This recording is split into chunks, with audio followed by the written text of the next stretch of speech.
Hey, welcome back to my diabetes show. Today I want to discuss with you my life as a type 1 diabetic in 10 minutes or less. Now, for many years, from 1977 to 1987, I didn't care about my diabetes. I would take my insulin and just go around, eat whatever I wanted to, drink whatever I wanted to. But I was fine because I kept taking my insulin. I didn't really get into sick time. Well, let me think back. There were a couple of times where I got really quite sick. I can remember a friend of mine's birthday where he had a sleepover. We were about 14, 15. I went there, I had cereal, didn't take my insulin, my blood sugar went through the roof, and I got really sick and threw up. And I was throwing up all evening. And eventually I just took extra insulin and brought my blood sugar down, which was a big gamble because I had no glucometer at the time. I didn't know what my blood sugar was. I just knew going up was a bad sign for diabetics. So I just constantly, and I just lived that way. And then I ended up in the hospital with an infected foot. And I met an endocrinologist. And she and I were together in patient and doctor relationship for well over 20 years. And she kept working to help me discover why my blood sugar was out of place. And at that point, I really took an interest in my blood sugar.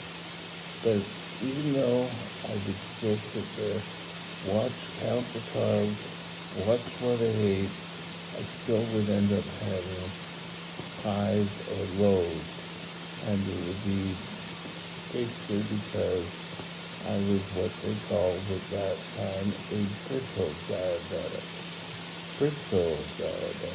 Now it's a labile diabetic because we're not really aiming to be out there and be broken. Brittle gives the assumption that a diabetic can be broken. It ain't so. Don't believe that. So you really have to watch what you eat, keep my blood sugar. I've been told my diabetes is probably one of the worst in my life. And so I didn't know how to take that, but I understand where that's coming from. And it's through the times that people say, oh, well, yes, he's taking extra insulin. That's the only reason why he's crashing all the time. And yet, I wasn't taking extra insulin. This is just the way my body is. Now, there's a whole bunch of miscommunication. I'm hypoglycemic unaware, which going with the labile diabetic doesn't work out good. Hypoglycemic unaware is I could be sitting here talking to you without your system telling you what your blood sugar is. You could end up crashing, and I did. I ended up crashing all over the place. I was in an intersection in Vancouver, Kingsway and Joyce, totally unconscious, totally didn't know what was going on. So you have to really be sensible and really be on the nose. My diabetes care, even though I tried to do the best I can, with my doctor and my diabetic nurse still has been hands up in the air. We don't know what's going on half the time. I have the newest machines, but I don't take X-rays and I don't play around with the insulin. But I can tell you when I first started being classified as a brittle diabetic, I went through the plan and said, oh, are you cheating? Are you taking extra insulin? Or are you eating too much non-regular food? No. But yet, I would still have problem blood sugar. I was actually in the hospital once in an extended emergency room type setup. And I spent a month and a half, maybe even 2 months in this area because no one could control my blood sugar. I kept crashing and they kept saying, oh well, you're taking extra insulin, you must be. They allowed me, I was allowed to go for a visit around 1 block around the hospital. And there was a drugstore in there. I was followed and just to make sure for a while there, I could go out, but it would have to be with someone else. I couldn't go out alone for a while because they all thought I was cheating.